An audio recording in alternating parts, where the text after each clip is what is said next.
جو بھوتک دنیا ہے یا پھر میٹالک ورلڈ ہے اس سے بہت زیادہ متاثر ہو گئے ہیں، اور جو پھر کامرشلائزیشن ہے، جی مارکیٹ واد ہے، بازاری کرڑ جو ہوا ہے اس سے بہت زیادہ متاثر ہیں. تو ہر کسی کو آج کے دور میں ہر کچھ چاہیے. جی اب ایک آپ دیکھیں کہ سلم میں بھی رہنے والا ہے کوئی، تو اس کو بھی جو ہے وہ چیزیں چاہیے. جی کسی ویکر کلاس سے بھی کوئی ہے تو اسے بھی چیزیں چاہیے. تو سب کی ضروریات ہیں یقینی طور پر. میں تو جی، مورل ویلیوز کی بات کر رہا ہوں. میں ہاں، مورل ویلیوز کے بغیر ویلیوز کا کنیکشن ہے ان سے. ویلیوز ہماری وہاں بدلتی ہیں، پھر صحیح بات ہے. جو ویلیوز ہیں وہاں ہماری چینج ہو جاتی ہیں. ویلیوز کو پھر ہم وہاں پر بدلتے ہیں. وہ جو ویلیوز ہونی چاہیے پھر وہ ویلیوز دوسرا رخ اختیار کر لیتی ہیں. میں اس کی آپ کہہ رہے ہیں دوسرا رخ اختیار کر لیتی. میں صرف وجہ جاننا چاہ رہا ہوں. تعلیم، چلیے میں تعلیم یافتہ اس کی طرف آ رہا ہوں. جو تعلیم یافتہ اپنے آپ کو کہلاتا ہے اس کے اندر کیوں کرنی آئی؟ تعلیمی نظام کی اگر ہم بات کریں تو تعلیم میں بھی ایسا کوئی خاص فوکس نہیں ہے. آپ چاہے اسکول سسٹم کو دیکھیں یا پھر آگے جو ہے اسکول سے آگے کی بات کریں، کالج کے سسٹم کو دیکھیں آپ، تو وہاں کوئی ایسا فوکس نہیں ہے. اور دوسری چیز یہ ہے کہ تعلیم کے علاوہ یہ چیزیں جو ہیں وہ سوسائٹی کا پارٹ ہوتی ہیں. مورل ویلیوز کی جو ہم بات کر رہے ہیں، ایتھیکل ویلیوز کی بات کر رہے ہیں، وہ سوسائٹی کا پارٹ ہوتی ہیں، وہ فیملی کا پارٹ ہوتی ہیں. وہ جو ویلیوز کا ویلیوز کیا ہوتی ہیں؟ ٹرانسفر ہوتی ہیں، ماں باپ سے ٹرانسفر ہوتی ہیں، ٹیچر سے ٹرانسفر ہوتی ہیں. تو یہ تو ٹرانسفر کیوں نہیں اوور کر آل پائے جو ہم؟ چیزیں ہیں وہ ٹرانسفر نہیں ہو پا رہی ہیں کیونکہ وہ ویلیوز وہاں بھی ایگزسٹ نہیں کر رہی ہیں ابھی. وجہ کیا ہے؟ میں وجہ جاننا چاہ رہا ہوں. وجہ میں نے بتایا آپ کو کہ جو بازاری کرڑ ہوا ہے اور ایک بھوتک واد آیا ہے، لوگ اس کی طرف دوڑ رہے ہیں، یہ ایک خاص وجہ ہے اس کی. تو یہ تو پھر نفسا نفسی کا عالم ہو گیا. کیوں ڈاکٹر صاحب؟ یہ تو پھر نفسا نفسی کا عالم ہو گیا. پھر کہاں ہو گیا؟ پھر ہم جنگل پہنچ گئے نا. جی بسم اللہ الرحمن الرحیم. یہ بات یہ صحیح ہے کہ موجودہ دور میں نئی نسل میں اخلاقیات کا فقدان پایا جا رہا ہے. یہ سب ہم اپنی آنکھوں سے دیکھ رہے ہیں. اس کے اسباب کیا ہیں، اس پر ہم اگر غور کریں تو معلوم ہوتا ہے ایک اس کا بنیادی سبب ہے مادیت کا رجحان. بہت زیادہ کمانے کی جو ہوڑ لگی ہوئی ہے، آدمی کے پیش نظر صرف پیسہ پیسہ پیسہ ہے.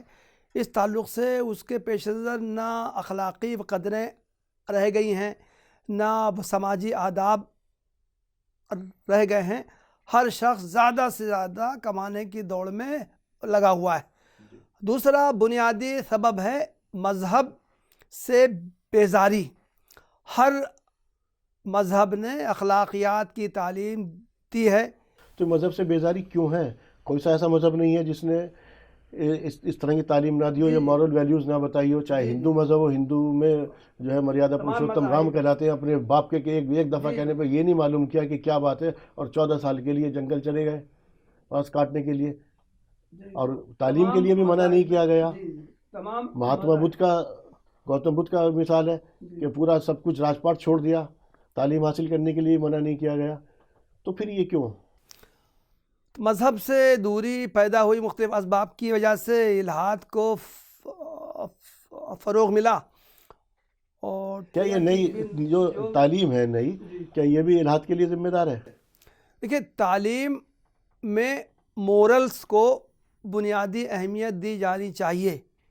ماضی میں ہمیشہ ایجوکیشن کا یہ انٹیگرل پارٹ ہوتا تھا کہ نئی نسل کو اخلاقیات کی تعلیم دی جائے. لیکن اب نام کا مورل ویلیوز وغیرہ نام کا تو رہ گیا ہے، لیکن اخلاقیات پر نئی نسل کو متوجہ نہیں کیا جاتا ہے اور اس کی طرف ان کو راغب کرنے کی کوئی تدابیر اختیار نہیں کی جاتی ہیں. جو پہلے باقاعدہ مورل ویلیوز کو نصاب کا ایک جز بنایا جاتا تھا، اس کی تعلیم و تلقین کی جاتی تھی، اب اس رجحان میں بہت زیادہ کمی آ گئی. تو اس کا ذمہ دار کون ہے؟ نہیں، اس کے ذمہ دار پوری سوسائٹی ہے. نصاب کو بنانے والے ہیں، تعلیمی پالیسی کو تشکیل دینے والے ہیں، اساتذہ ہیں جو اس پر توجہ نہیں دلاتے ہیں، والدین ہیں جو کہ اسکول سے ان کا رابطہ کمزور ہو گیا ہے، وہ اسکول ایڈمنسٹریشن سے اور ٹیچر سے ان کا رابطہ کم ہو گیا ہے.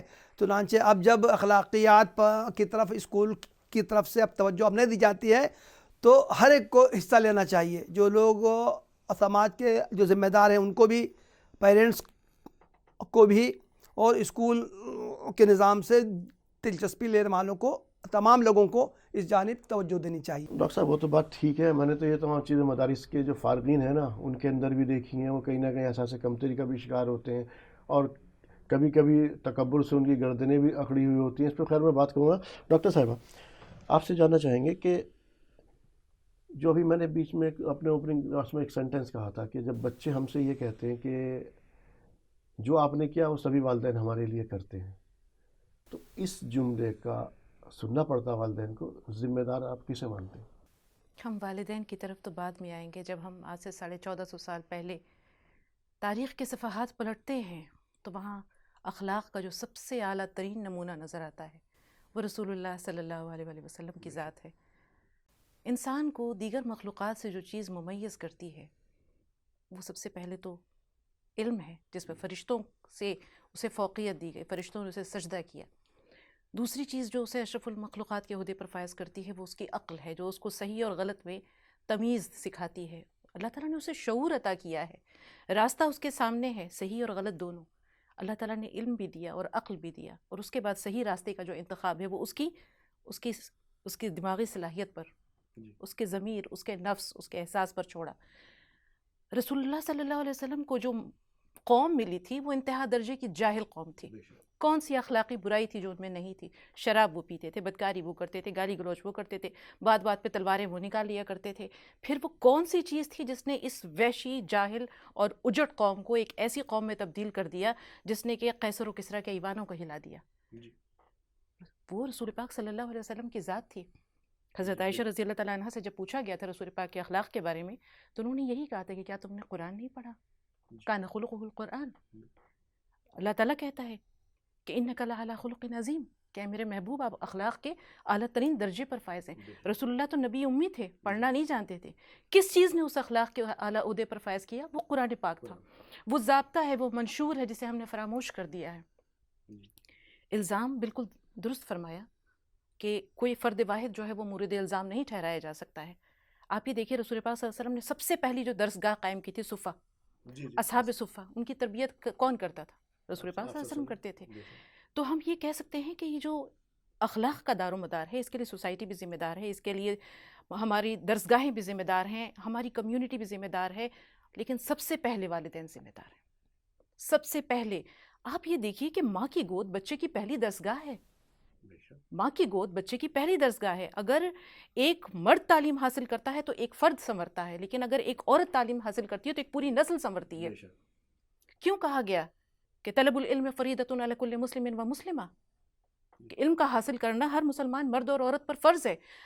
عورت کو نہ جہاد میں علم کی ضرورت تھی، نہ اسے گھر کے کام کاج میں علم کی ضرورت تھی، اس کو علم کی ضرورت تھی تاکہ وہ اپنی اگلی نسل کی تربیت کر سکے، وہ اپنی اگلی نسل کی تربیت کر سکے. اور بہت افسوس کے ساتھ کہنا پڑتا ہے کہ آج جو اخلاقی اقدار میں جو گراوٹ آ رہی ہے اس کے سب سے پہلے ذمہ دار ماں باپ ہیں. ہم سوسائٹی کو، درسگاہوں کو، کمیونٹی کو، اپنے جو ہمارے تمام طرح کے جو سسٹم ہے اس کو بعد میں مورد الزام ٹھہرائیں گے. پہلے ہم اپنے گھر اور اپنے معاشرے میں دیکھیں.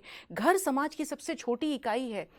ہر عمل کا نتیجہ، اس کا انجام، ہر جس طرح اسی طرح اپنے چھپا ہوتا ہے، جس طرح ایک بیج کے اندر ایک پیڑ لگا ہوتا ہے، اسی طرح ہر عمل کا انجام اس عمل کے اندر موجود ہوتا ہے. بچے کی تعلیم و تربیت اس وقت سے نہیں شروع ہوتی ہے جب وہ استقرار ماں کے رحم میں جو ہے وہ اس کا استقرار ہوتا ہے. ایک شخص حضرت عمر کے پاس آیا اور اس نے کہا کہ امیر المومنین، میں اپنے بیٹے کی شکایت لے کر آیا ہوں، مجھے اس سے بہت شکایتیں ہیں، بہت شکایتیں ہیں. حضرت عمر فاروق نے فوراً کہا اس کے بیٹے کو لایا جائے، میرے سامنے حاضر کیا جائے. وہ آئے، حضرت عمر نے اٹھایا کوڑا کہ تمہارا باپ تو شکایت لے کر آیا ہے. کہا امیر المومنین ٹھہریے، میری بھی سن لیجیے. اس سے پہلے کہ آپ مجھے سزا دیں، مجھے اپنے باپ سے 3 شکایتیں ہیں، 3 گلے ہیں. سب سے پہلے میرے باپ کو میرے لیے ایک اچھی ماں کا انتخاب کرنا چاہیے تھا، اس نے رقاصہ کا انتخاب کیا ہے. میرے باپ کو میری تعلیم و تربیت پر جو ہے وہ توجہ دینی چاہیے تھی، اس نے میری تعلیم و تربیت پر توجہ نہیں دی. میرے باپ نے میری جو پرورش ہے وہ حلال کمائی سے نہیں کی. تو آپ یہ دیکھیں کہ شادی کے لیے جب انتخاب ہوتا ہے تو آج ہمارا انتخاب یہ ہوتا ہے کہ وہ لڑکی جو زیادہ سے زیادہ جہیز لائے، چاہے وہ دینی تعلیم سے محروم ہو، پھر وہ بچے کی پرورش کیسے کرے گی؟ آج ہمارے سماج میں خالد بن ولید جیسی شخصیات نہیں ہیں، موسیٰ بن نصیر نہیں ہے، محمد بن قاسم نہیں ہے، طارق بن زیاد نہیں ہے، صحابہ اکرام کی ایک پوری فہرست ہے. کیوں نہیں ہے؟ اس لیے کہ آج ہمارے پاس حضرت خواجہ معین الدین چشتی اجمیری رحمۃ اللہ علیہ کی طرح والدہ کی طرح ماہنور بی بی نہیں ہے، بی بی زلیخا حضرت نظام الدین اولیاء کی والدہ جیسی نہیں، حضرت فاطمہ رضی اللہ تعالیٰ عنہ جیسی والدہ نہیں ہے. جب اس طرح کی خواتین نہیں ہیں تو ہم کیسے کہہ سکتے ہیں کہ ہماری جو نئی نسل ہے یہ سماجی اخلاق اور اقدار کا یا ایک مثالی مرد مجاہد ہو سکتے ہیں؟ جی ڈاکٹر صاحب، ڈاکٹر صاحب میں آپ سے جاننا چاہ رہا ہوں، ابھی جیسے شوکتہ صاحبہ نے کہا دینی جو تعلیم ہے اس سے دوری، یہ ہماری دینی جو تعلیم ہے ظاہر سی بات ہے اخلاقیات سب کچھ اسی کے اندر ہے. آپ صلی اللہ علیہ وسلم کے بارے میں بتائیں، اور یقینی طور پر آپ صلی اللہ علیہ وسلم اخلاق کے پیکر تھے. وہ جو ہماری توجہ جو نسل در نسل گھٹتی چلی جا رہی ہے دینی تعلیم کی وجہ سے، ایک وقت ایسا ہوتا تھا کہ جو اشرافیہ ہے وہ مدارس کے اندر تعلیم حاصل کیا کرتے تھے، اور جب وہ باہر مساجد میں یا کہیں بھی آ کر کے خدمت کیا کرتے تو بے لوث خدمت کیا کرتے تھے، ان کو اس چیز کی ضرورت نہیں تھی. تو یہ اشرافیہ کیوں ہٹ گئی اس مدارس سے؟ اب رہبری کس کے ہاتھ میں آ گئی؟ اور جب ان لوگوں کے ہاتھ میں رہبری آئی ہے کہ جو آج مدارس میں جا رہے ہیں زیادہ تعداد ان کی وہ ہے وہ بھوک سے پریشان ہے یا غربت کے حال ہے، ان کی جو پرورش جس نہج پر ہوئی آپ جانتے ہیں بہت اچھی طرح سے. تو یہ کیا وجہ رہی؟ دیکھیں، ایک زمانے میں دینی تعلیم جو ہے وہ دنیاوی عہدوں ملازمتوں سے جڑی ہوئی تھی. جو لوگ دینی تعلیم اعلیٰ دینی تعلیم حاصل کرتے تھے وہ قاضی بنتے تھے، مختلف عہدوں پر وہ فائز ہوتے تھے. لیکن پھر ایک زمانہ آیا کہ تعلیم مادی ہو گئی، دنیاوی ہو گئی، تو گیا کہ جو لوگ عصری تعلیم کے میدان میں آگے بڑھیں گے انہی کو ملازمتیں ملیں گی. تو گویا کہ جب دینی تعلیم کا تعلق مادی و مالی منفعت سے، ملازمتوں سے کٹ گیا تو پھر دینی تعلیم حاصل کرنے کی طرف یہ جو اشرافیہ کی جو پہلے توجہ ہوتی تھی وہ ان کی توجہ ہٹ گئی، اور اب دینی تعلیم حاصل کرنے والے صرف وہ لوگ ہی رہ گئے جو اشراف لوگوں میں سے جن کے دلوں میں دینی تعلیم کی اہمیت باقی تھی، ورنہ دینی تعلیم حاصل کرنے والے وہ کمزور طبقات ہیں، اوسط فیملیز ہی کے لوگ اب باقی رہ گئے. تو یہ بنیادی وجہ ہے کہ جو طبقہ اشرافیہ جو ہے اس کی توجہ دینی تعلیم، اعلیٰ دینی تعلیم حاصل کرنے سے ہٹ گئی. نہیں تو آپ کیا ہم جو دنیاوی تعلیم ہے تو اس کو حاصل اگر کیا تو ہم جو دینی تعلیم اس کو چھوڑ دیں گے؟ سب سے پہلی بات تو یہ جو اصطلاح ہے آپ کی، یا کوئی کہتا ہے دنیاوی دینی، یہ دونوں چیزیں ہی غلط ہیں میرے اکارڈنگ. جی بالکل صحیح ہے، لیکن عملی صورتحال تو یہی ہے. بچہ 4-5 سال کا ہوتا ہے، اس کو اسکولوں میں داخل کر دیا جاتا ہے، اور اسکولوں میں دینی تعلیم کے مواقع حاصل نہیں رہتے ہیں، اور اسکولوں میں تعلیم حاصل کرنے والے بچوں کے لیے دین کی بنیادی تعلیم حاصل کرنے کا انتظام ہوتا نہیں ہے. تو چنانچہ پھر اسکولوں کے بعد کالج یونیورسٹی میں سب آتے ہیں لڑکے، تو وہ ان کو وہ مسلسل دنیاوی عصری تعلیم تو برابر حاصل کرتے چلے جاتے ہیں، لیکن ان کی دینی اور اخلاقی تعلیم و تربیت کا معقول انتظام ہو نہیں پاتا ہے. اس کی وجہ سے پھر وہ اخلاقیات سے دور ہوتے چلے جاتے ہیں. کیا ڈاکٹر صاحبہ، کیا تعلیم کا جو مقصد تھا پہلے اور اب مقصد میں کوئی فرق آپ محسوس کرتے ہیں؟ کیا مقصد اس کے لیے ذمہ دار ہے؟ دیکھیے، پہلے دنیا مطلوب اور مقصود نہیں تھی. جی، پہلے دنیا مطلوب نہیں تھی، پہلے آخرت مطلوب تھی. اس دنیا کا جو جتنا بھی عیش و آرام ہے، ٹھاٹ باٹ ہے، سوشل سٹیٹس ہے، آج دنیا کے پیچھے انسان جو ہے وہ سرگرم عمل ہے. اس کا مطلوب و مقصود آخرت نہیں ہے. آپ یہ دنیاوی زندگی کو دیکھیے، 60 یا 65 سال ایوریج ایک انسان کی عمر ہوتی ہے، اور اس میں بھی بچپن کا جو 5 سال ہے، بڑھاپے کے بھی 5 سال نکال لیجیے، کیونکہ دور طفولت اور عہد کہولت دونوں برابر ہے. اس کے بعد آپ وہ وقت نکال لیں کہ 1/3 وقت ہم 8 گھنٹے سو کے روزانہ گزارتے ہیں، 1/3 وقت ادھر بھی نکل گیا. ہمارے پاس 15 سے 20 سال کا عمر رہتا ہے، زمانہ رہتا ہے. اسی 15 سے 20 سال کی عمر میں ہمیں اخروی نجات کے لیے بہت کچھ کرنا ہے. کیا ہم کر پاتے ہیں؟ اگر آپ نے علم، جسے ہم علم کہتے ہیں، اس کو اپنے کردار میں نہیں اتارا تو پھر آپ کے پاس جتنے سرٹیفکیٹس ہیں، جتنی ڈگریاں ہیں، یہ آپ کے اخراجات کی رسیدوں کے سوا کچھ نہیں ہے. کچھ نہیں ہے. آج دنیا دنیا اور صرف دنیا. اخلاق کیا ہے یا عمل میں اخلاص کیا ہے؟ حضرت جنید بغدادی رحمۃ اللہ علیہ اپنا ایک واقعہ بیان کرتے ہیں کہ اخلاص کو میں نے ایک حجام سے سیکھا کہ اخلاص کیا ہے. میرے استاد نے کہا کہ جنید، بال بڑھ گئے تمہارے، کٹوا کر آنا. میرے پاس پیسے نہیں تھے. میں ایک حجام کے پاس گیا، کسی کے بال تراش رہے تھے. کہا کہ چچا، اللہ کے لیے میرے بال کاٹ دیں گے؟ تو انہوں نے یہ بات سنی. اس شخص جس کے بال تراش رہے تھے اسے کہا ذرا ایک سائڈ ہونا. انہیں بٹھایا، ان کا سر چوما اور ان کے بال تراشی. اس کے بعد رخصت کر دیا. انہوں نے دل میں عہد کر لیا تھا کہ جب میرے پاس اتنے پیسے آئیں گے کہ میں ان کی اجرت دے سکوں تو میں جا کر ضرور وہ رقم پیش کروں گا، وہ نذرانہ ضرور پیش کروں گا. وقت گزرتا ہے، ان کے پاس پیسے آتے ہیں، جاتے ہیں اور جا کے کہتے ہیں کہ چچا، آپ کو یاد ہے آپ نے ایک بار اللہ کے لیے میرے بال کاٹے تھے؟ تو وہ کہتے ہیں جنید، اتنے بڑے ہو گئے تمہیں اخلاص کا مطلب سمجھ میں نہیں آیا کہ جو کام اللہ کے لیے کیا جاتا ہے اس کی اجرت نہیں مانگی جاتی ہے. تو ہم نے اپنے بچوں کو آج جو ہم تعلیم دے رہے ہیں اس کا بھی مرکز اور محور، مقصد اور منشا صرف دنیا ہے. کتنے لوگ ہیں جو یہ سوچتے ہیں کہ مجھے اپنے بچے کو، ایسی بات نہیں ہے، بہت اچھے لوگ بھی موجود ہیں، اچھے لوگ بھی موجود ہیں. اسی وجہ سے یہ دنیا قائم بھی ہے، جو دین اور دنیا دونوں کو لے کے چل رہے ہیں. کیونکہ یہ دنیا جو ہے اس کی حیثیت ایک کشتی کی سی ہے. کشتی پانی پر رہے گی، تیرتی رہے گی. یہ پانی کشتی کے اندر آ گیا، کشتی ڈوب جائے گی. تو وہ لوگ جو یہ سوچتے ہیں کہ بڑے بڑے عہدوں پر ہمارے بچے فائز ہو جائیں، دنیا میں بڑے بڑے جو ہے وہ ان کے مناصب ہوں، ڈاکٹرز ہوں، انجینئرز ہوں، لیکن وہ یہ نہیں سوچتے کہ ہم آخرت میں جب اللہ کے حضور پیش ہوں گے تو یہی بچے ہمارا گریبان پکڑیں گے کہ آپ نے ہماری تربیت نہیں کی تھی، آپ نے کوتاہی کی ہے. بچے اگر کہتے ہیں کہ آپ نے ہمارے لیے کیا کیا ہے، تو یہ تو خیر ان کی یہ کہنا، یہ اسٹیٹمنٹ ہم اس کا حوالہ نہیں دے سکتے، لیکن بچے کی تربیت. اور آپ یہ دیکھیں، مجھے جانے کے جب IVLP موقع ملا تھا امریکہ، مختلف علاقوں میں، مختلف شہروں میں میرا جانا ہوا. میں نے وہاں ایسے سینٹرز دیکھے جو ویک اینڈ پہ صرف بچوں کے لیے کھولے جاتے تھے، کیونکہ اسکول میں ان کو دینی تعلیم پرووائڈ نہیں ہوتی تھی. ویک اینڈ پہ ماں باپ بچوں کو لے کر آتے تھے اور وہ پورا دن وہ ان سینٹرز میں گزارتے تھے. انہیں قرآن کی تعلیم، ان کو اخلاق کی تعلیم، ان کی سیرت کو تراشا جاتا تھا. تو ایک پتھر کی بھی تقدیر سنور سکتی ہے، شرط یہ ہے کہ قرینے سے تراشا جائے. آج کے ماں باپ نے دونوں ورکنگ ہیں. بچے کو 2.5 سال کا نہیں ہوتا کہ اسے گھسیٹتے ہوئے لے کے جاتے ہیں، یا تو پلے اسکول میں پھینک دیتے ہیں یا کریچ میں، ڈے بورڈنگ میں.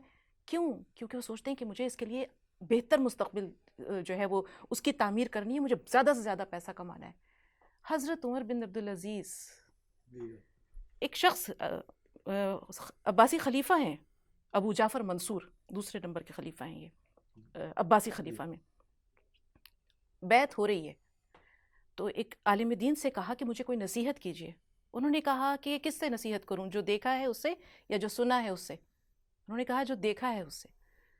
تو انہوں نے کہا پھر سنیے امیر المومنین کہ میں نے حضرت عمر بن عبدالعزیز کو دیکھا کہ جب ان کا انتقال ہوا تو انہوں نے 18 دینار چھوڑے. 5 درہم سے ان کا کفن آیا، 5 دینار سے ان کا کفن آیا، اور 4 دینار سے ان کی قبر کھود کر جو ہے وہ تیار کی گئی. باقی جو پیسے بچے، باقی 9 دینار بچے، 5 اور 9 18، باقی جو 9 دینار بچے وہ ان کے 11 بیٹوں میں تقسیم ہوئے. ہشام بن عبد الملک فرما روا ہے اموی، اس کے بھی 11 بیٹے تھے، یہ بھی خلیفہ تھے. حضرت عمر بن عبدالعزیز بھی اموی خلیفہ تھے، لیکن عہد خلافت کی انہوں نے چونکہ یاد تازہ کی تھی اس لیے ان کو 5واں خلیفہ راشد بھی کہا جاتا ہے. تو ہشام بن عبد الملک نے بھی 11 بیٹے چھوڑے، اور انتقال پر ہر بیٹے کو 10 لاکھ دینار ملا. لیکن امیر المومنین، میں نے وہ وقت بھی دیکھا کہ جب ایک ہی دن میں، اچھا، حضرت عمر بن عبدالعزیز کا بیٹا 100 گھوڑے اللہ کی راہ میں صدقہ کر رہا تھا، اور ہشام بن عبد الملک کا بیٹا بازار میں بھیک مانگ رہا تھا. تو جب حضرت عمر بن عبدالعزیز کا وصال کا وقت تھا، کسی نے کہا کہ آپ اپنے بچوں کے لیے کیا چھوڑے جا رہے ہیں؟ کہا میں تقویٰ چھوڑے جا رہا ہوں، میں تقویٰ چھوڑے جا رہا ہوں. اگر انہوں نے اس کا سہارا لے لیا تو پھر اللہ اس کا دوست ہے، وہ ان کے راستے خود کھولے گا. اور اگر انہوں نے اس کا راستہ نہیں اپنایا، تقویٰ نہیں اپنایا، تو پھر میں گناہ میں ان کا معاون اور مددگار ثابت نہیں ہو سکتا. تو انہوں نے تربیت وہ دی تھی کہ آگے راستے کھلے.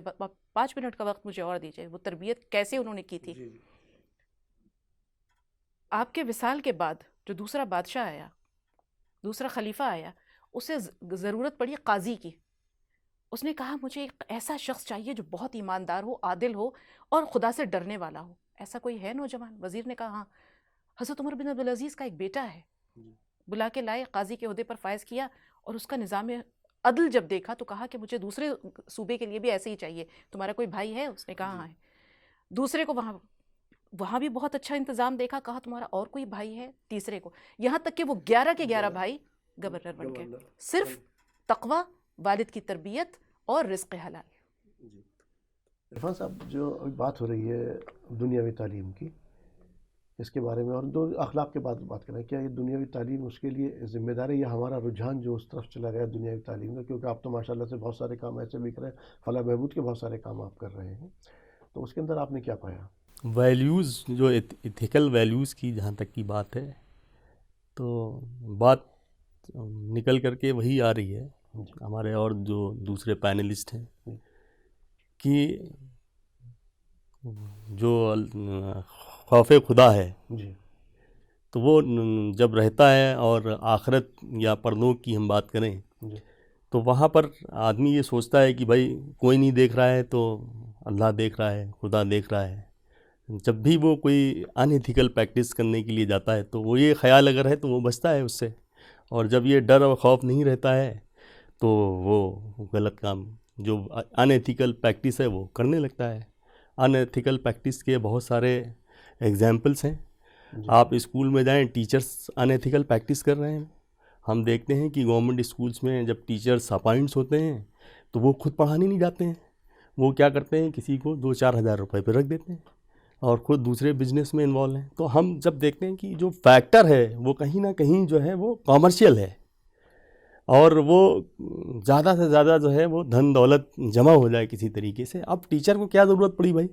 آپ نے ایک پیشہ اپنایا کہ میں ٹیچر بنوں گا, اسکول میں پڑھاؤں گا. آج کی ڈیٹ میں بھی یہ ہو رہا ہے کہ وہ ان کو بڑی بڑی تنخواہیں تو مل رہی ہیں. کس لیے مل رہی ہیں؟ تاکہ وہ اسٹوڈنٹس کو شیپ کر سکیں, معاشرے کے, سماج کے لائق بنا سکیں. لیکن وہ پرورش جو ہے وہ کام نہیں ہو رہا وہاں پر کی ہے. اس کے نظریے سے تو انسان کیا ہے, انسان کیا ہے, بس ایک تھوڑا سا اچھے قسم کا جانور ہی ہے نا. اس کے نظر جب آپ نے اس نظریے پر پرورش کی ہے تو وہ کیا کرے گا؟ وہ تو یہی کرے گا. نہیں, پہلے تو وہ منشیہ ہوتا ہے, انسان تو بعد میں بنتا ہے. ہر جو بھی جنم لیتا ہے اس دنیا میں وہ منشیہ ہوتا ہے. اس کے بعد جب پھر وہ بعد میں مانو بنتا ہے. مانو کیا ہے؟ وہ نیتک مولے جب آتے ہیں اس کے اندر تب وہ مانو بنتا ہے. مانو سے مانوتا بنتی ہے. جی, تو انسانیت یا انسانیت کہاں بنا پایا آپ اس کو؟ جس آپ ایجوکیشن کی طرف بات کر رہے ہیں یا جس کی ہم بات کر رہے ہیں, وہ ایجوکیشن انسان کے اندر انسانیت نہیں لے کر آ پائی. جی نہیں, دیکھیں, جن لوگوں کو جس کام پر فائز کیا گیا یا جن لوگوں نے خود سے سیلف ذمہ داری لی, جو اخلاقیات ہیں, یہ ظاہر سی بات ہے دینی علوم اسی سے, یا پھر جو ہم آپ صلی اللہ علیہ وسلم کے بارے میں بات کی, جب تک ہم ان تعلیمات کو عام نہیں کریں گے, بچوں کے اندر وہ چیزیں نہیں اتاریں گے, تو کیسے وہ چیز آئے گی؟ میں سبھی مذاہب کی بات کر رہا ہوں اس کے اندر. تو ہم نے اس کو صرف دنیا اور دنیا تعلیم, اب مقصد اس کا دودھ پہلے اس تعلیم کو حاصل کرنے کا مقصد بھی خدمت خلق ہوا کرتا تھا. اب خدمت خلق نہیں, اب پیسہ بن گیا, تو وہ تو آپ تو جانوری سطح پر انسان بن گیا. ڈاکٹر صاحب, آپ سے جاننا چاہ رہا ہوں کہ یہ جو آپ کے مجھے مدارس کی بات کر رہا ہوں, جی, وہاں تو کسی طرح کی کوئی الحمدللہ وہاں تو تمام تر چیزیں, بخاری بھی, حدیث بھی, تمام تر چیزیں پڑھائی جائیں. ان کی اخلاقیات میں کیوں کمی ہے؟ دیکھیں, جو مدارس سے جو بچے جاتے ہیں تعلیم حاصل کرنے, وہ ہمارے سماج ہی کا ایک حصہ ہوتے ہیں. تو جو سماج میں جو کوتاہی ہے, کمی ہے, جو بحران ہے, اس کے اثرات ان پر بھی پڑتے ہیں. نہیں ڈاکٹر صاحب, سماج سے وہ جاتے ہیں, اس سماج میں جو چیزیں پائی جاتی ہیں اس کے اثرات کچھ نہ کچھ. آپ صلی اللہ علیہ وسلم کی پوری تعلیم سے آراستہ ہیں, آپ کی تو پرورش اس نہج پر ہوئی ہے. 12-15 سال جو آپ نے وہاں کاٹے ہیں اس نہج پر کاٹے ہیں, پھر آپ کے اندر اتنی کمی کیوں؟ اور آپ کی تو میں نے یہ بھی دیکھا کہ تکبر سے گردنیں اکڑی ہوتی ہیں آپ لوگ اس میں. دیکھیے ہر طرح کے انسان ہر سماج میں میں زیادتی ہر کی بات کر طبقے رہا ہوں. میں پائے جاتے ہیں. تو ظاہر ہے کہ طبقہ علماء میں یا مدارس سے جو لوگ وابستہ ہیں ان کے اندر بھی کچھ کوتاہیاں کمیاں ہیں، لیکن وہ دوسرے انداز کی بہت زیادہ ہے. تو دوسرے انداز کی ہیں. بہرحال مدارس میں اس پہلو پر بھی توجہ ہوتی ہے، اور مدارس میں ظاہر ہے کہ اخلاقیات کی تعلیم ان کا ایک وجوز ہوتا ہے. وہ سماجی قدریں بھی وہاں پر یہ سکھانے کی کوشش کی جاتی ہیں. اس لیے مدارس سے کے جو وابستگان ہیں، جو اساتذہ ہیں یا جو فضلاء ہیں، وہ بہت سی ان کمزوریوں سے بچے ہوتے ہیں جن کمزوریوں کا دوسرے لوگ وہ شکار ہوتے ہیں. اگرچہ ان کے اندر بھی جو کمزوریاں ہوتی ہیں وہ دوسرے انداز کی ہوتی ہیں، لیکن بہرحال ان کی بھی اصلاح کی ضرورت ہے. اس کی طرف توجہ بھی دی جاتی ہے. ڈاکٹر صاحب وہ وکٹم کارڈ کھیل رہے ہوتے ہیں وہ لوگ کہ وہ اپنے آپ کو دنیا میں یا زمانے میں سب سے زیادہ مظلوم ثابت کرتے ہیں آ کر کے کہ ہم سے زیادہ مظلوم کوئی نہیں ہے، جبکہ جو جہاں سے فارغ ہوئے ہیں رہبری ان کی ذمہ داری تھی. بہرحال مادیت کی، مال و دولت کی حرص و حوث تمام لوگوں میں پائی جاتی ہے. تو دینی تعلیم سے جو وابستہ لوگ چونکہ ان چیزوں سے محروم رہتے ہیں یا ان کو بہت کم چیزیں حاصل ہوتی ہیں، تو اس لیے ان کے درمیان بھی بعض اخلاقیات بعض سے کچھ کمزوریاں ہوتی ہیں. جی ڈاکٹر صاحب اب سولوشن کی طرف آئیں گے. سولوشن سے پہلے تو ابھی اسباب آپ نے روٹ کاز میں ایک بہت بڑی چیز چھوڑ دی ہے، وہ سوشل میڈیا کا فتنہ ہے. موجودہ دور کے اندر موجودہ دور میں سوشل میڈیا کا جو فتنہ ہے، آپ یہ دیکھیے کہ ایک درخت سے سینکڑوں ماچسیں بنتی ہیں، اور ایک ماچس پورے جنگل کو جلا سکتا ہے. چھری جو ہے وہ چاقو جو ہے وہ کسی کو قتل کرنے کے بھی کام آتا ہے، اور اس سے آپ سبزیاں بھی کاٹتے ہیں. یہ جو آپ سوشل میڈیا یا جدید ٹیکنالوجی ہے، انفارمیشن ٹیکنالوجی کی بات کرتے ہیں، سائبر اسپیس کی بات کرتے ہیں، اس نے جہاں زندگی کو سنوارا ہے، جہاں زندگی میں سہولتیں پیدا کی ہیں، جہاں اس کے فائدے ہیں وہیں اس کے نقصانات بھی ہیں. آپ نے ایک ایسی چیز بچوں کے ہاتھ میں دے دی ہے کہ جس کے نقصانات کا آپ کو ذرا سا بھی خیال اگر ہو تو آپ وہ کھلونا بچوں کے ہاتھ میں نہ دیں. آپ یہ دیکھیے آج کل مائیں کیا کرتی ہیں، یا باپ بھی اپنا پیچھا چھڑانے کے لیے بچوں کو کہتے ہیں لو میرا موبائل فون لو، دیکھو اس میں کارٹون دیکھ لو یا اس میں جو. اب بچے اتنے اسمارٹ ہو چکے ہیں کہ آپ تو بعد میں وہ اس کے جو ہے فنکشنز جانیں گے، بچوں کو سب خبر ہے کہ ایک کلک سے کیا ہو سکتا ہے. ایک جو ہے ٹچ کر کے ٹچ اسکرین موبائل یا جو اینڈرائڈ فونز ہیں ان سے کون سی سائٹ کب کھل جائے نہیں پتا. تو آپ نے آگ تو انگارے تو ان کے ہاتھوں میں دے دیے ہیں، پھر آپ جلنے کا کیوں ماتم کرتے ہیں؟ وقت کی ضرورت ہے. وقت کی ضرورت ہے، لیکن آپ یہ دیکھیں کہ جو ایک یہ جھنجھنا ہے، ایک جھنجھنا بچے کے ہاتھ میں دیا جائے، اگر یہ بہلاتا ہے تو اس کو سنبھالنا مشکل ہے. لیکن موبائل فون جو بہکاتا ہے اس کو سنبھالا نہیں جا سکتا. پھر اس کا سولوشن کیا ہے؟ اس کا سولوشن یہ ہے کہ آپ، اللہ تعالیٰ نے انسان کو عقل اور شعور دیا ہے، آپ وہ چیز کیوں دے رہے ہیں؟ آپ پہلے زمانے میں کیا، پہلے جو مائیں تھیں کیا یہ بچوں کی تربیت نہیں کرتی تھیں؟ یہ لوریاں بھی سناتی تھیں اور یہ قرآن پاک کی تلاوت بھی کیا کرتی تھیں. جب بچے ماں کے پیٹ میں ہوتے تھے تو ماں کی جو قرآن خوانی یا جو بلند الہانی سے وہ قرآن پاک کی تلاوت کیا کرتی تھیں. بچہ گیا ہے استاد کے پاس، بچے نے کہا کہ ہاں بھائی، استاد نے کہا پڑھو، بچے نے جو ہے وہ سنانا شروع کر دیا. اور جب اس کے بعد کہا کہ ٹھیک ہے اگلا سپارہ پڑھاتا ہوں، تو انہوں نے کہا کہ مجھے آتا ہے. 13 کے بعد کہا مجھے اس کے بعد نہیں آتا، کیونکہ میں نے اپنی ماں کے پیٹ میں 13 سپارے جو ہے وہ سنے تھے. تو یہ حال ہے. اپنے آپ کو سنوارے بغیر ماں باپ جب تک اپنی اصلاح نہیں کریں گے، ہم کیسے کہہ سکتے ہیں؟ بچے تو ہر بچہ دین فطرت پر پیدا ہوتا ہے، پھر اس کے ماں باپ اسے یا تو یہودی بناتے ہیں یا نصرانی بناتے ہیں. یہی حال اس کے اخلاق اور اس کے کردار کا ہے. ہم اساتذہ کو بعد میں دوش دیں گے. کتنے ماں باپ ایسے ہیں جو یہ کہتے ہیں کہ ہمارا وسیع و عریض ڈرائنگ روم ہے اور یہ سجا سجایا پورا گھر ہے. ایک گوشہ ایسا بھی ہے جو کہ جہاں پہ بیٹھ کر کے بچوں کو اخلاق اور اقدار کی تعلیم یا دینی تعلیم دی جائے، یا انہیں جو ہے وہ اسلاف کے کارناموں. کتنی مائیں ہیں جو بچوں کو اپنے اسلاف کے بارے میں جو ہے وہ کہانیاں سناتی ہیں، تاریخ اسلام کے بارے میں بتاتی ہیں. اس کی میں نے بات کی تھی مڈل کلاس اور اپر مڈل کلاس، اس نے دین کو اپنے دنیا میں یا اپنی زندگی میں صرف اتنا شامل کیا ہے کہ بچوں کو ایک مولوی صاحب لگا دیے کہ نعترہ پڑھا دیا گیا. جو دین باقی رہ گیا اس وقت موجودہ دور کے اندر جو بتا رہا ہوں، بس روزے نماز سے درست کرا دیا، بس اتنا دین، اور اس کے بعد ساری توجہ جو ہے، ساری توجہ مرکوز جو ہے وہ دنیاوی تعلیم اس کی طرف. بچوں کے آئیڈیل ماں باپ ہیں، بچوں کے آئیڈیل ماں باپ ہیں. جب بچہ دیکھتا ہے، چھوٹا سا 9 عمر بچہ ہے بالکل، کہ ماں نماز پڑھ رہی ہے، وہ بھی آ کے الٹے سیدھے سجدے کرتا ہے، جی جی جی وہ بھی رکوع میں جاتا ہے ادھر ہی آ نا. رہا تھا. جی بچی ہے وہ دوپٹہ اوڑھ کر آ جاتی ہے کہ ساتھ میں کھڑی ہوتی ہے. آپ کھڑا تو کریں، جی آپ کھڑا تو کریں، آپ سکھائیں تو، آپ بتائیں تو. لیکن ہم تو دے دیتے ہیں کہ لوگ گانا سنو. صحیح بات ہے. جی ڈاکٹر صاحب، میں اس طرف سوال کہ اگر ہم ظاہر سی بات ہے صرف دنیاوی تعلیم یا دینی تعلیم کی طرف رہ جائیں گے تو بچوں کی پرورش اس وقت کس نہج پر کی جائے کہ جس سے کہ ان میں تمام تر چیزیں جو اس کی بات ہم کر رہے ہیں اخلاقیات کی وہ بھی زندہ رہیں، اور دنیا کے اندر بھی وہ ظاہر سی بات ہے کمپٹیٹر ہے، اس وقت کمپٹیشن ہے، اس سے بھی نہ پچھڑیں، اس سے بھی محروم نہ رہیں بچے. دیکھیے اعلیٰ تعلیم حاصل کرنے سے کسی نے نہیں روکا ہے. اسلام کی بھی یہی تعلیم ہے کہ آدمی جتنا زیادہ سے زیادہ تعلیم حاصل کرے، لیکن عصری اعلیٰ تعلیم حاصل کرنے کے ساتھ ساتھ کچھ ایسے انتظامات کرنے ضروری ہیں جس سے کہ بچوں کی دینی اور اخلاقی پرورش ہو.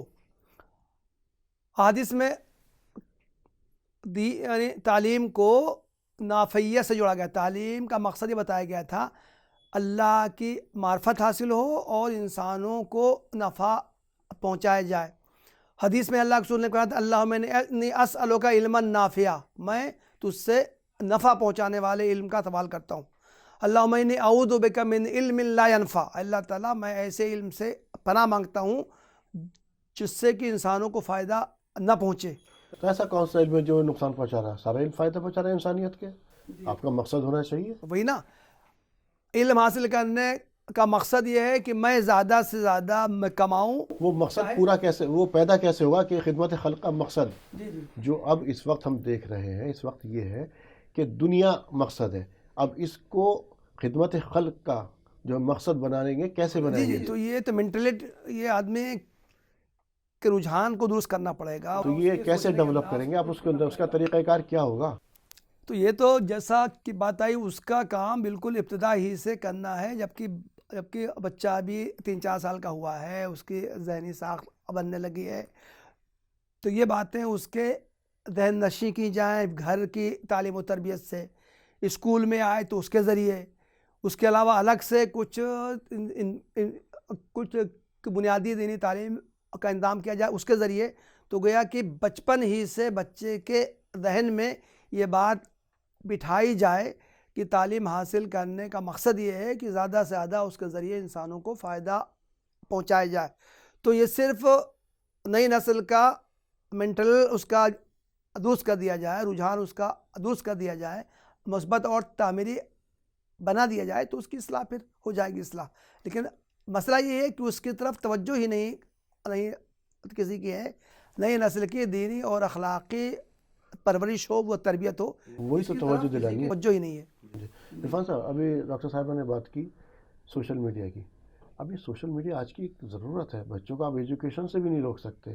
جو خاص طور سے کووڈ کے بعد جو دور آیا وہ تو آپ چاہ کر نہ چاہ کر بھی اس کے ہاتھ میں سے یہ بالکل ایک گیزٹ دیں گے اور وہ پڑھے گا. اب آپ کب تک اس کی نگرانی کر سکتے ہیں؟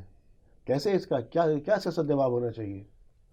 اس کے لیے مطلب کوئی ضروری نہیں کسی چیز کو مطلب اسٹاپ کیا جائے. اس کے اپلیکیشنس کیسے ہم کریں گے، یوز کیا کریں گے، وہ تھوڑا سا ہمیں لرننگ کرانی پڑے گی. اور ایک چیز اور ہے جو آپ ریمیڈی کی بات کر رہے ہیں، تو ریمیڈیز میں یہ سمجھتا ہوں کہ بچوں کے علاوہ جو ان کے والدین ہیں ان کی تربیت کا بھی نظم ہونا چاہیے. ان کی تربیت کا نظم جو وہ سماج میں بڑی تنظیمیں کام کر رہی ہیں، یا دیکھیے مساجد کی ہم بات کریں، مساجد کی آپ نے مساجد کی بات کریں، جمعے کا جو سرمن ہوتا ہے، تو جمعے کے سرمن میں جو خطبے ہوتے ہیں، تو وہ ساری جو سماج میں برائیاں ہیں وہ ڈسکس نہیں ہوتی ہیں.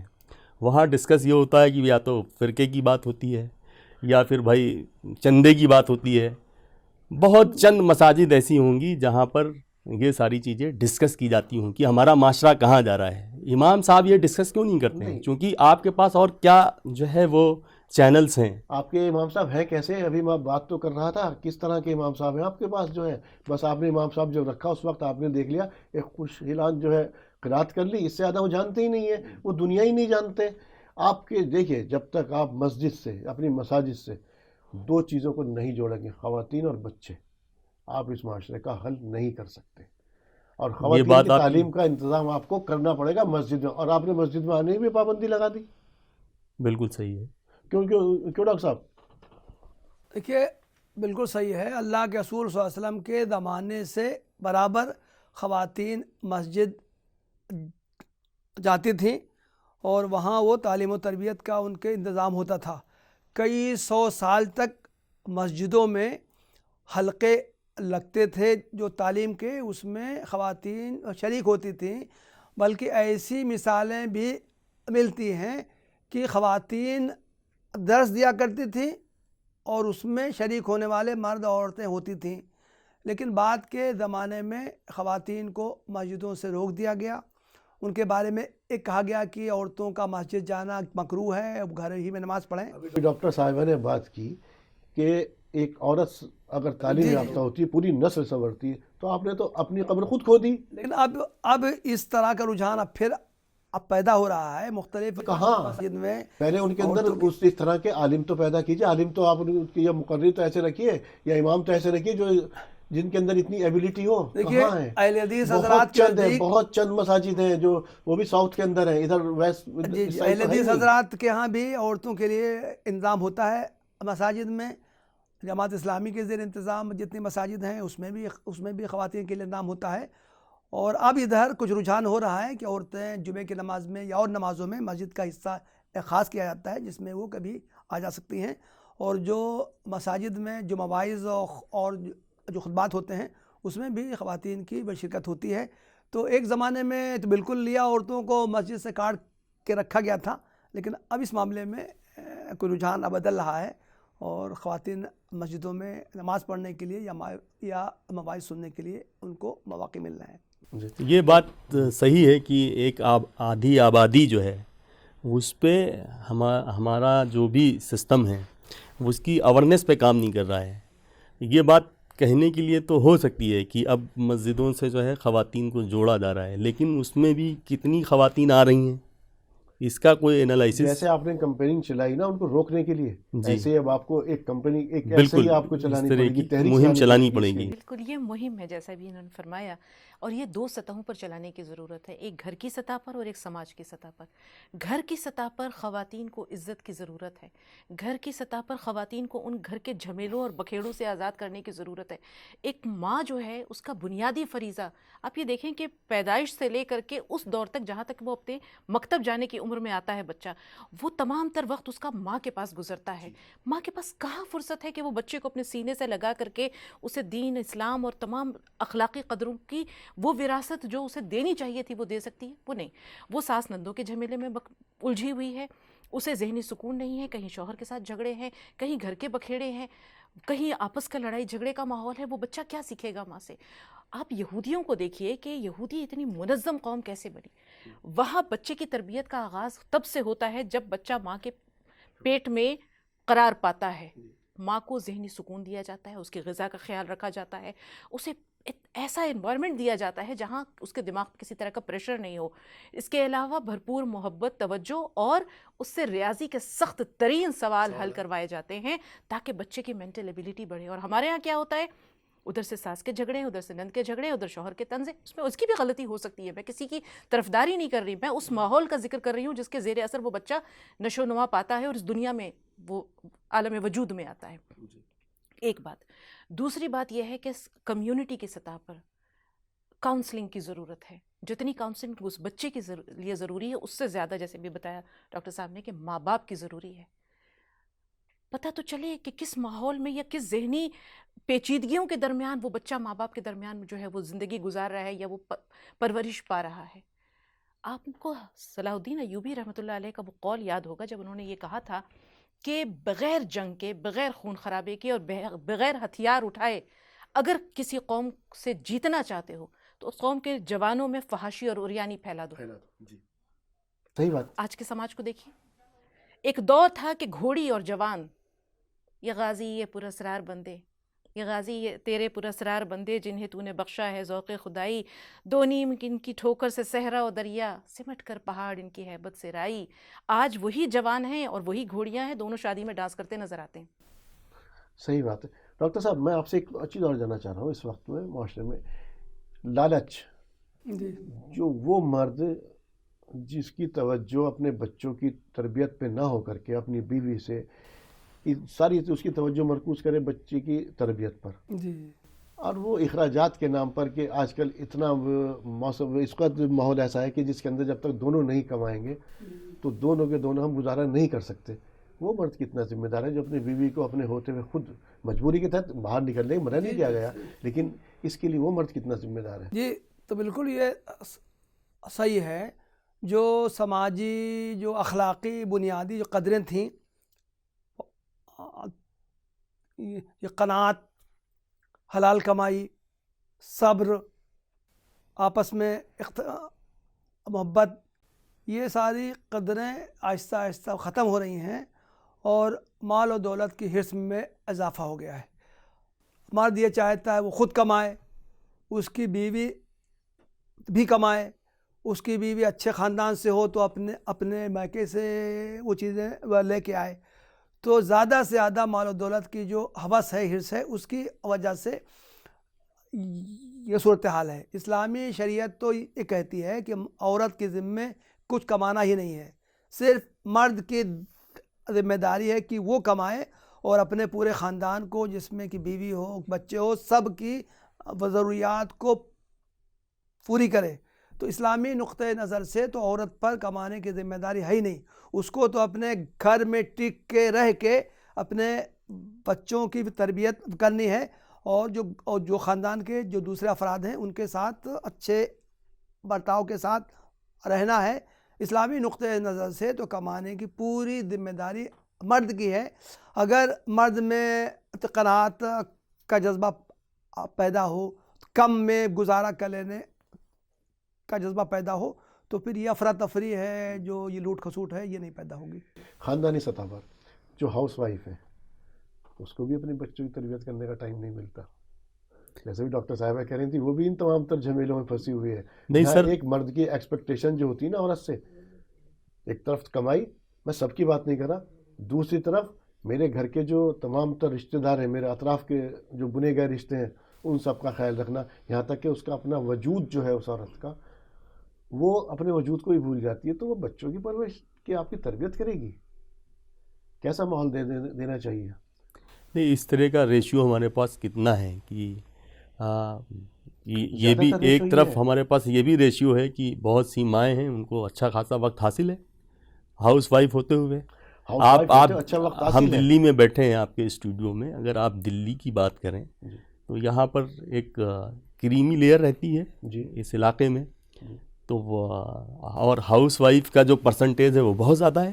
ٹھیک ہے. اس میں مشکل سے 10% ہارڈلی جو ہے وہ ورکنگ پروفیشنلز ہوں گی.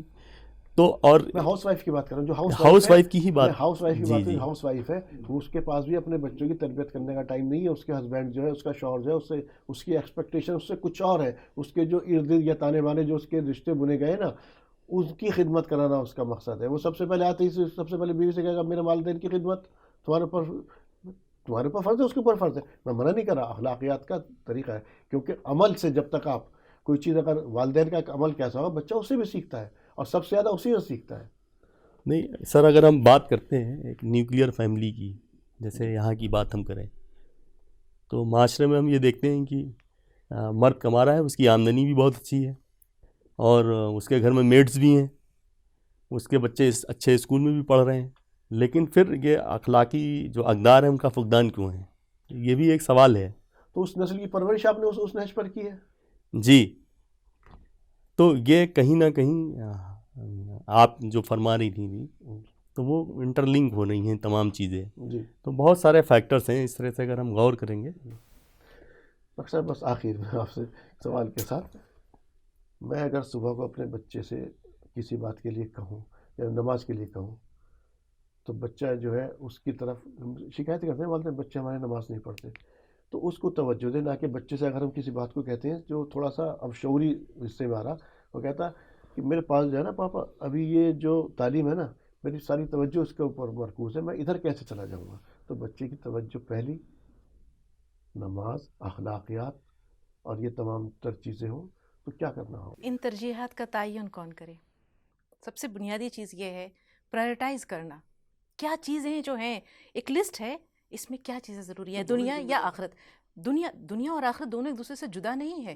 اس دنیا میں بھی اس طرح جینا ہے جیسے میں نے کہا تھا کہ پانی جو ہے، کشتی جو ہے وہ پانی پر ہے، تیرتی رہے گی. یہ پانی کشتی میں آیا تو کشتی ڈوب جائے گی. آپ یہ دیکھیں حضرت عمر فاروق نے جب گزر رہے تھے، رات کو گشت کر رہے تھے، اور وہ دروازے پر ایک آہٹ سنی، ماں بیٹی کی آواز بات کرنے کی. ماں کہہ رہی ہے بیٹا دودھ میں پانی ملا دو. کہتی ہے ہمارے امیر المومنین کا حکم ہے کہ کوئی دودھ میں پانی نہیں ملائے گا. ارے وہ کہاں دیکھ رہے ہیں؟ وہ نہیں دیکھ رہے، امیر المومنین کا خدا تو دیکھ رہا ہے. یہی وہ لڑکی ہے جس کی شادی حضرت عمر فاروق نے اپنے بیٹے سے کی، اور انہی کی یہ وہ خاتون تھی جن کے نواسے حضرت عمر بن عبدالعزیز تھے. ایک عورت گئی ایک عالم دین کے پاس اور کہا کہ یہ تو بتائیے میرے بچے دین سے بہت دور ہیں، غافل ہیں، میں نہیں چاہتی کہ وہ قیامت کے دن جہنم کا ایندھن بنے. پوچھا کیا ہوا؟ نماز نہیں پڑھتے ہیں، بیدار کرنے کی کوشش کرتی ہوں، نہیں جاگتے. بولے اگر تمہارے گھر میں آگ لگ جائے تو تم کیسے بچاؤ گی؟ تو کہا کہ میں ان کو جگانے کی کوشش کروں گی، نہ جاگے تو پانی چھڑکوں گی، نہ جاگے تو انہیں جھنجھوڑ کے جگانے کی کوشش کروں گی، نہ جاگے تو انہیں گھسیٹ کے لاؤں گی اور آگ سے باہر نکالوں گی. عالم دین نے کہا جب دنیا کی آگ سے بچانے کے لیے تم اتنے پاپڑ بیل سکتی ہو، اتنا تگ و دو کر سکتی ہو، تو آخرت کی آگ سے بچانے کے لیے نہیں کر سکتی؟ پرائرٹائز کریے اپنی زندگی کو. سیدھا سا جواب. ناظرین آج ہم نے بات کی کہ جو ہماری نسل نو ہے اس کے اندر اخلاقیات کا فقدان کیوں، اس کا سدباب. جو نتیجہ نکلا وہ یہی نکلا، ایک آدمی کی کمی نہیں ہے، اس کے اندر سوسائٹی بھی ذمہ دار ہے، معاشرہ بھی ذمہ دار ہے، خاندان بھی ذمہ دار ہے، والدین بھی ذمہ دار ہے. سب کو اپنی اپنی ذمہ داری نبھانی ہوگی. یقینی طور پر سب سے پہلے بچوں کے اندر دینی اخلاقیات، اس سب اللہ تعالیٰ کی محبت، آپ صلی اللہ علیہ وسلم کی محبت، اللہ تعالیٰ کی محبت، اخروی زندگی، آخرت میں جواب دہی اگر آپ طے نہیں کر پائیں گے تو بچوں کی جو پرائرٹیز ہوں گی وہ یہی ہوں گی جو آج ہم دیکھ رہے ہیں. کہ جیسے میں نے شروع میں بھی کہا تھا کہ نہ بچے آپ کی پرواہ کریں گے. اگر آپ نے جو ہے اپنے بچوں کا بچپن بگاڑ دیا تو آپ کا بڑھاپا بھی بگاڑ دیں گے، اور یہاں تک کہ آپ کی آخرت بھی خراب ہوگی. ایک آخری بات، اگر آپ کہیں بیٹھے ہوں یا آپ کہیں سے گزر رہے ہوں اور آپ کو وہاں لکھا ہوا مل جائے کہ کیمرے کی آنکھ آپ کو دیکھ رہی ہے، فوری طور پر چاقو چوبند ہو جائیں گے. کسی گناہ کا یا کسی غلطی یا کسی تھوکنے کا بھی خیال نہیں آئے گا، 200 روپے دینے پڑیں گے. تو جب کیمرے کی آنکھ سے اتنا ڈر، تو اس رب العالمین کی آنکھ سے ڈر نہیں ہے جو کہ ظاہر باطن حاضر غائب سب پہ نظر ہے. تقوی، خوف خدا. پوچھا گیا تھا نا کعب احبار سے، حضرت عبداللہ بن عمر نے دریافت کیا کہ تقوی کیا ہے. حضرت کعب احبار نے پوچھا کہ کبھی جھاڑیوں کے بیچ سے، خاردار جھاڑیوں کے بیچ سے گزرنا ہوا؟ کہا ہاں. کیسے گزرے؟ اپنے کپڑوں کو خوب اچھی طرح سمیٹا، بچتا بچاتا گزر گیا. یہ دنیا کی زندگی اگر خوف خدا کے سائے میں گزار دی، فرد نے گزاری یا جماعت نے گزاری، ماں باپ نے گزاری، اگر جس کے ماں باپ نیک ہیں، مان ہی نہیں سکتے کہ اس کے بچے بے راہ رو ہو سکتے ہیں. ماں ماڈل ہوتے ہیں، ماں باپ ماڈل ہوتے ہیں. ماں باپ بھی ماڈل ہوتے ہیں. صحیح بات ہے. آپ سبھی لوگوں کا پروگرام میں شمولیت کے لیے تہہ دل سے شکریہ. ناظرین چلتے چلتے ایک بات اور کہ اگر میری بات پہنچ رہی ہے تو مسجد سے بچوں اور خواتین کو جوڑیے. جو ہمارے علماء کرام نے اس چیز کو کاٹ دیا ہے یا اس کو الگ کر دیا کہ خواتین کا مسجد میں آنا ہو، چاہے عشاء کے بعد کیجیے، ویکلی کیجیے، چاہے کیسے بھی کیجیے. اگر آپ کو اس نسل کو سدھارنا ہے اور آگے یہ چاہتے ہیں کہ بہترین معاشرہ تشکیل پائے تو یہ کام آپ کو حد درجے کرنا ہوگا. اسی کے ساتھ اپنے میزبان کو دیجیے اجازت. السلام علیکم ورحمۃ اللہ وبرکاتہ.